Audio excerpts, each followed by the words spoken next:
En el Congreso hay muchísimo pan por rebanar y vamos a analizar algunos de los casos que sin duda se encuentran en este momento en el centro del debate. Por ejemplo, el que está relacionado con el parlamentario Guillermo Bermejo, quien al parecer tiene una relación muy cercana con un fiscal que estuvo precisamente investigándolo como parte del equipo de fiscales que luchan contra la corrupción en el poder. Te lo vamos a contar aquí en Las Cosas Como Son y está con nosotros el doctor Andy Carrión para desmenuzar un poquito estos temas y entenderlos mejor. Doctor Carrión, ¿cómo está? Muy buenas noches, Jorge. Muy amable por la invitación. Lo que se ha conocido a través de una investigación periodística es que José Luis Quispe, quien pertenece a la Fiscalía, en todo caso, de corrupción, o el equipo de fiscales que lucha contra la corrupción en el poder en su momento, realizó incluso investigaciones que tienen que ver con Guillermo Bermejo de manera muy cercana y resulta que es amigo suyo, o al menos una persona de su entorno. Entonces, ¿cómo puede impactar esto en las investigaciones que se le siguen al parlamentario? Mira, Jorge, si la prensa no hubiera ventilado esta información de cierta cercanía entre el fiscal del equipo especial contra la corrupción del poder y Guillermo Bermejo, no estaríamos enterados al menos de esa supuesta parcialidad que podría concurrir en las investigaciones. ¿Por qué? Sucede que cuando un funcionario puede ascender, puede ser nombrado en un puesto o puede ser, como en este caso, ser nombrado dentro del equipo especial contra la corrupción del poder y se advierte que tiene como contraparte a alguna persona con la que él ha mantenido o sigue manteniendo algún tipo de cercanía o amistad, pues lo que hace el funcionario público, al menos dentro del ámbito de la investigación fiscal, es inhibirse del conocimiento de esa causa. Claro, ¿no? Claro. Si fuera un juez, pues sí existe la posibilidad de recusarlo, ¿verdad? Uno advierte, digamos que el juez tiene cierta cercanía, amistad o animadversión, como dicen dentro de los juzgados, con la persona que viene sustentando esa causa. O sea, no necesariamente que se lleva bien, también podría llevarse mal o haber tenido un proceso anterior. Por supuesto, ¿no? Claro. Porque dentro de también en esos casos debió También inhibirse. en esos casos, tanto positivos Correcto. como negativos, ¿no? Porque dentro del ámbito fiscal y judicial no solamente alguien tiene que ser imparcial u objetivo, dependiendo de dónde nos encontramos, sino también tiene que aparentarlo. Y esa es una de las prerrogativas y directrices que claramente ha establecido siempre la Junta Nacional de Justicia, ¿no? Con ese famoso código de Bangalore, ¿no? En la que uno tiene que ser el juez y el fiscal impoluto, ¿verdad? Alguien que mantenga las formas y la objetividad. Y en este caso, al menos por lo que se ha ventilado en este dominical, Jorge, al parecer no ese es el caso, porque ya han compartido muchas oportunidades. Cuando se le preguntó al mismo Guillermo Bermejo, él dijo pues de que en efecto incluso pertenecía, ¿verdad?, a un mismo grupo político, sí, y nadie puede impedir de que un fiscal también tenga su corazón político, no su orientación. El tema es cuando ya de alguna manera esto lidia con un caso concreto que lleva adelante. Hemos visto incluso una audiencia en la que participa él y la defensa de Guillermo Bermejo, y eso es algo que no se debe permitir tanto positivamente, es decir, para no beneficiarlo con alguna decisión, ni negativamente, en tanto exista una enemistad y pueda perjudicarlo con una decisión dentro del proceso. Él debió inhibirse entonces, ¿correcto? Esa es la figura, él debió inhibirse, y la inhibición puede proceder o bien a solicitud de parte o bien cuando el propio funcionario identifica a la contraparte. Más aún cuando sabemos ya por la prensa de que en efecto ellos tenían contacto de hace mucho tiempo atrás, ¿no? Eso naturalmente no puede ameritar ya calificar como un fiscal parcializado, pero el hecho de que no se haya inhibido desde el principio, que haya esperado a que la prensa ventile esta situación de incompatibilidad, hace de que ya puedan vertirse algún halo de sospecha dentro de la actuación del propio fiscal. Porque es usual, y te digo desde la práctica, Jorge, que cuando o bien el abogado o bien el fiscal advierten pues algún tipo de conexión, contacto, amistad o enemistad con otra persona, pues se proceden a inhibirse, ¿no? Y así, digamos, optan por lo sano y evitan estos cuestionamientos como los que ahora están surgiendo. Claro, porque uno podría entender también que alguien muy cercano a Bermejo le ha podido de una u otra manera transmitir información confidencial. Todo se presta para la suspicacia. No, todo se presta para la suspicacia y naturalmente eso es lo que se trata de evitar dentro de la administración pública, ¿no? Que sea una administración pública objetiva, más aún si en este caso, tal como lo afirmó uno de los interlocutores, sí mantuvieron una relación desde hace mucho tiempo atrás. Puede ser una relación política, de alguna organización, etcétera. Como te dije, nadie cuestiona su corazón político del fiscal, pero debe en casos como estos actuar de manera objetiva. ¿Podría ser sancionado el fiscal José Luis Quispe? Ese es un punto importante a analizar porque, digamos, si los fiscales ya tienen esa obligación de inhibirse cuando existe cierta incompatibilidad, esto puede ameritar, de acuerdo al código de Bangalore, que es el que ha impuesto la Junta Nacional de Justicia, que dentro de la Autoridad Nacional de Control del Ministerio Público pueda iniciársele un procedimiento, ¿no?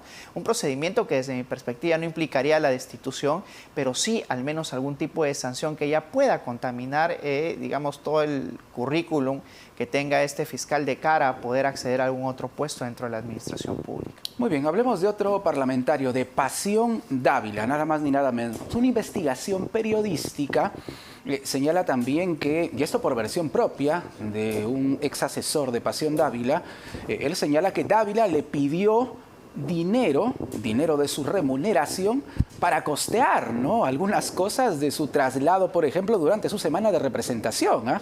Y no solo eso, sino que una trabajadora habría ascendido en su oficina de ser simplemente asistente a auxiliar, correcto, al parecer de manera, bueno, aparentemente irregular. ¿Estas declaraciones tienen algún sustento? En todo caso, ¿cómo buscarle el sustento? Mira, desde mi perspectiva son sólidas las imputaciones que se realizan. Es más, ¿no?, los congresistas nunca terminan de sorprendernos porque al parecer existe una cierta práctica subrepticia dentro de los congresistas de aprovecharse de los puestos de sus subordinados. Si formaran una bancada de mochasueldos, sería la más numerosa del Congreso, doctor Carrión, a la bancada de mochasueldos. Claro que sí, no solo la más numerosa, sino la que pasan por lo general muy desapercibidos hasta que venga un subordinado y denuncie los hechos, ¿no? Sí, claro. Y es por eso que hasta ahora me pregunto por qué no existe alguna oficina en la que se tramiten este tipo de denuncias, al menos anónimas, ¿no? Porque yo no creo que estemos hablando de los únicos casos. El caso más paradigmático, el de María Hontay, ¿no? Recordarás tú, casi extorsionaba a su subordinado para que vayan inmediatamente al cajero electrónico para que retire el dinero que supuestamente le pertenecía a la congresista, ¿no? Y este caso es algo similar, porque cuando ya existe una denuncia, Jorge, por parte de un subordinado trabajador del despacho congresal, esto ya tiene un carácter de verosimilitud, al menos a nivel para que se inicie una investigación preliminar. Claro, que debería, en este caso el afectado, o presunto afectado, está dando la cara y eso es importante. No, y en otros casos hemos visto que incluso fueron denuncias anónimas. No dieron la cara, pero sin embargo se tramitaron estas denuncias.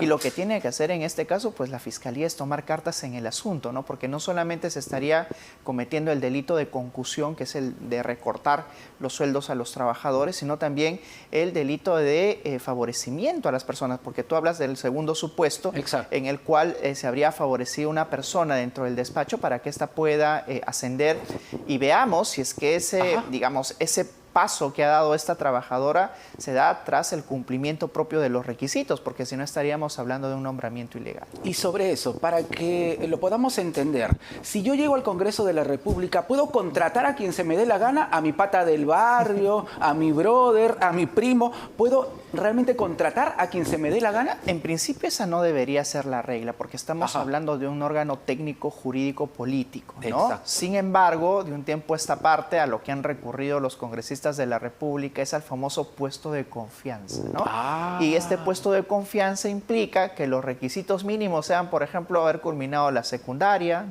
tener algún grado de experiencia mínima dentro de la administración pública o de la administración privada, y con eso se cumplen ya los requisitos para nombrar a un asesor de confianza dentro del Parlamento. Sin embargo, existen realmente básicos, realmente muy mínimos, ¿no? Pero sin embargo debemos de recordar que no nos encontramos frente a únicamente a los despachos de los congresistas, sino también a comisiones técnicas, a otros grupos parlamentarios donde nombran a ciertos trabajadores que sí deben de cumplir criterios mucho más rigurosos para ingresar a la administración pública, pero que al parecer tampoco los atemoriza, ¿no? Este último de los casos, el de Pasión Dávila, implica también otro delito adicional, y que sería el delito de peculado, ¿no? Porque uno tampoco puede utilizar a las personas, es decir, a los trabajadores, para supuestamente financiar o dedicarse a otro tipo de actividades como gestionar la semana de representación, si es que eso implica un paseo personalísimo, por ejemplo. Y hace un momento también lo señalabas y lo conversabas con el congresista Guido Bellido. Hay que ser también muy cautos en las imputaciones, pero si es una imputación que viene de dentro del despacho congresal, Jorge, una persona que, digamos, públicamente denuncia que en efecto se ha procedido al corte del salario para financiar viajes, hoteles, etcétera, pues entonces estamos hablando ante una noticia criminal que tiene que ser inmediatamente asumida por la Fiscalía de la Nación y abrir una investigación en contra de Pasión Dávila, porque nos encontramos frente ya a una persona que propiamente ha declarado estos hechos. Claro, y además, según la declaración de este ex asesor legal del congresista Pasión Dávila, la señorita, que también habría ascendido de puesto sin mérito alguno, claro, todo según esta denuncia, funcionaba en la práctica como una secretaria, ¿no? Como una cobradora de ese dinero que irregularmente Pasión Dávila le pedía a sus trabajadores. Mira, todos los congresistas necesitan de un operador, al menos de los que son calificados como mochasueldos. El de María Jontay era un familiar suyo. Ajá. Vemos de que también otros congresistas tenían primos, sobrinos, un trabajador, pareja, expareja. Y en este caso de Pasión Dávila vemos de que la encargatura de la coordinación para el recorte de sueldos se lo encargaba nada menos que esta trabajadora que finalmente ascendió de puesto. Y entiendo que ahora pasó de algo de 1.000 soles a 7.000 soles. A más de 7.000, ¿ah? A más de 7.000 soles, digamos, el honorario que ella percibe dentro del Congreso de la República. Y el problema también radica en que no existen suficientes controles en el Congreso de la República, Jorge. Más aún cuando el Contralor nunca, el ex Contralor Nelson Schack nunca quiso meterse con el Congreso de la República. Y dijeron ellos que nombren, sí, ¿verdad?, a su propio Contralor dentro de del Congreso de la República y nosotros no nos hacemos problemas. Y surgen problemas como estos, porque quien pierde finalmente es el Congreso, porque a medida que van saliendo estas denuncias, se va deslegitimando. Y esa aprobación eximia que tiene, pues va a irse reduciendo hasta llegar casi, yo diría, a niveles negativos, como el de la Presidenta de la República. Para cerrar el tema de Pasión Dávila, hay que incidir en un punto, doctor Carrión. ¿De qué delitos estaríamos hablando y cuál sería la sanción? Bueno, estamos si no hay blindaje, hablando, claro está. Si no hay blindaje, el típico caso de los mochasueldos es el delito de concusión, que tiene una pena que puede llegar hasta los 6 años de prisión. Y también estaríamos hablando del delito de peculado, si es que se utilizan a los trabajadores para una finalidad distinta a la del propio trabajo del despacho congresal. Recordemos de que en su oportunidad también se imputó a ciertos congresistas que iban a hacer publicidad parlamentaria o al grupo político al que pertenecía. Pero esa no es la labor que debe desempeñar un trabajador del Congreso, del despacho congresal, ¿no?